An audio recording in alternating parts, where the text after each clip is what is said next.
బుద్ధి లేదురా నీకు. వాళ్ళు ఖరీదైన వస్తువు జాగ్రత్తగా పట్టుకెళ్ళాలని తెలదు. తీసుకెళ్ళా. ఏమిటిది? ఆగండి. ఒరే అహింసోడా, అక్కడ డబ్బులు ఇస్తా అంటే నువ్వు ఇక్కడేం చేస్తున్నావు బే? అంటే మీరు చేస్తున్న దొంగ పని బయటపడకూడదని ఇక్కడున్న మా వాళ్ళని అక్కడికి పంపించారన్నమాట. అవును, పంపాం. ఏం చేస్తావు బే? నాకు చేతైంది ఒక్కటే, తప్పు చేసిన వాడిని పోలీసులకు పట్టివ్వడం. నాకు చేతనైంది ఒకటేరా, సాక్ష్యం చెప్పేవాడిని సాగు కట్టడం. నిన్ను సాక్ష్యం చెప్తావు.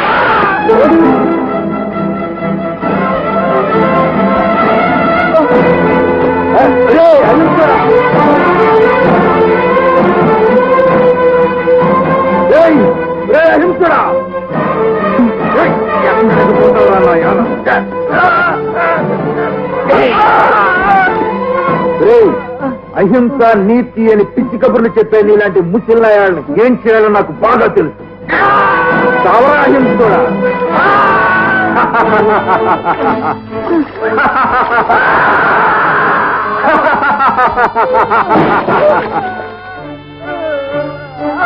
గారు, నేను లారీని తీసుకెళ్తాను, మీరు కారులో వచ్చేయండి. పదండి.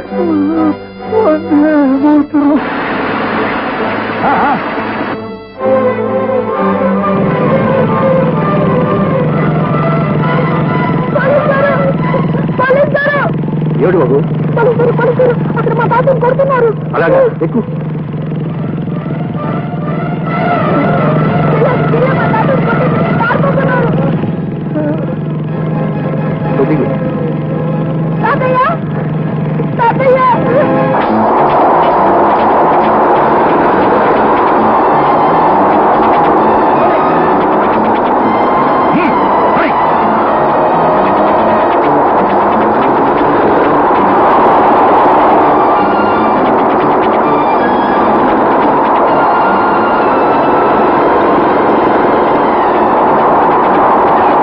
వీడు ప్రాణాలతో పెట్టుకుంటే ప్రమాదం. దారికిచ్చి కథం చేద్దాం పని.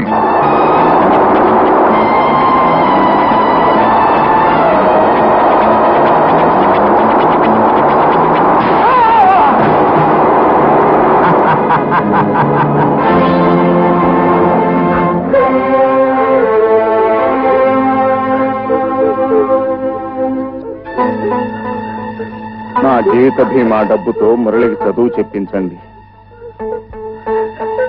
ఈ అహింసామూర్తి మీద దౌర్జన్యం జరిపిన దుర్మార్గులను ఎవరైనా చూశారా?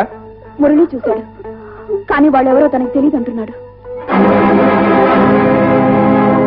అధ్యక్ష, ఏటి అన్యాయం, ఏటి ఘోరం, ఏటి అక్రమం! మన ఊరి మున్సిపాలిటీ గురించి ఈ పేపర్లన్నీ దూదేకినట్టు ఏకి పారేయడానికి కారణం ఎవరు? మున్సిపాలిటీ గోడౌన్లో అంత దొంగ సామాన్ దాచిన తొత్తు కొడుకు ఎవరు? అక్కడ వందే మాత్రం బాబాయ్ ప్రాణాలు తీసిన పాపాత్ముడు ఎవరు? అసలు దీనికి అతనికి కారణం ఎవరని క్వశ్చన్ ఎత్తున్నాను. ఇవాళ ఈ సంగతి ఇప్పుడు ఇక్కడికెక్కడ చేరిపోవాలా? ఇదిగో సింహాచలం, అన్ని తేల్తాయి గాని సభామర్యాద పాటించి ముందా కుర్చీలో కూర్చోవయ్యా. ఇది కూర్చుంటే తేలే వ్యవహారం కాదండి, మనిషి ప్రాణాలకు సంబంధించిన విషయం. ఏడు చైర్మన్ గారు, నా క్వశ్చన్కి మీరు ఆన్సరింగ్ ఇస్తారా, లేకపోతే నన్ను ఏరే మున్సిపాలిటీ ఎట్టేసుకోమంటారా? ఏంటి వాళ్ళకుంటే తమాసాలుగా చూస్తున్నారు. మున్సిపాలిటీ బోర్డు అంతా బజార్లు పడ్డాక ఇంకా కౌన్సిలర్లుగా ఈ కుర్చీలో కూర్చోడానికి సిగ్గాలు వదిలేసినారేటి? అడగండి. చైర్మన్ గారు ఎవరండి వారని అడగండి. అదంటే క్వశ్చనింగ్. మనోరంటారేమిటాయా? జరిగిన దానికి నేనా బాధ్యుడిని. ఊళ్ళో ఉన్న అలగా జనానందరినీ తీసుకొచ్చి గౌరవంలో పెట్టాడు ఇదే రవీంద్ర. అతను దీనికి బాధ్యుడు. చైర్మన్ గారు. అవునయ్యా, ఆ రోజు జనాన్ని వెంటేసుకొచ్చి నేను ఎంత చెప్పినా వినకుండా బాధ్యత నాది అని వాళ్ళందరినీ లోపలికి తెచ్చావుగా, అందుకు అనిపించు ఫలితం. ఇంకో ఆర్డర్స్, గవర్నమెంట్ నిన్ను సస్పెండ్ చేసింది.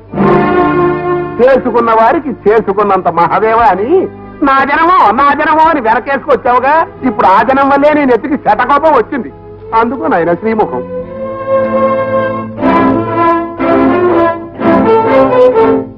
తప్పంతా జనం మీదకి నెట్టేస్తున్నారా శఠగోపం గారు?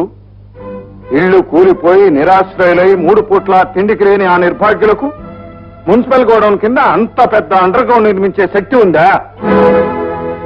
కొన్ని లక్షల విలువైన దొంగ సరుకును నిల్వ చేసే తాహత్తుందా? ఆ కుటుంబాలందరికీ తల్లో నాలుకైన వందే మాత్రం బాబాయిని వాళ్లే చంపుకోవాల్సిన అవసరం వాళ్ళకేమొచ్చింది? ఆ రోజున హత్య జరిగిన సమయంలో వాళ్ళంతా మీరు శంకుస్థాపన పేరిట ఏర్పాటు చేసిన సభలో ఉన్నారు.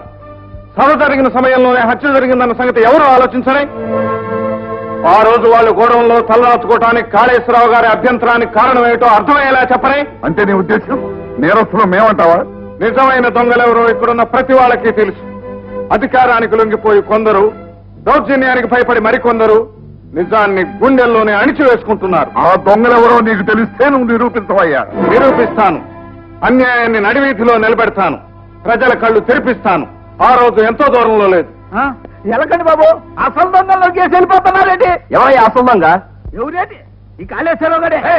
మా చైర్మన్ గారిని దొంగ అంటావా? అంతా ఏం చేస్తావా? ఏం చేస్తారా? ఆగండి, ఆగండి, ఆగండి, ఆగండి, ఆగండి. ఈ సభని నిరవధికంగా వాయిదా వేస్తున్నారు. చెప్పు, ఎక్కడ చూసావు? మరి మరి సినిమా దగ్గర క్యూలో చూసానండి. అబ్బో అబ్బో, వీడు చాలా తిరగలడయ్యా. ఊరికి మంచి పేరు తీసుకొస్తాడు.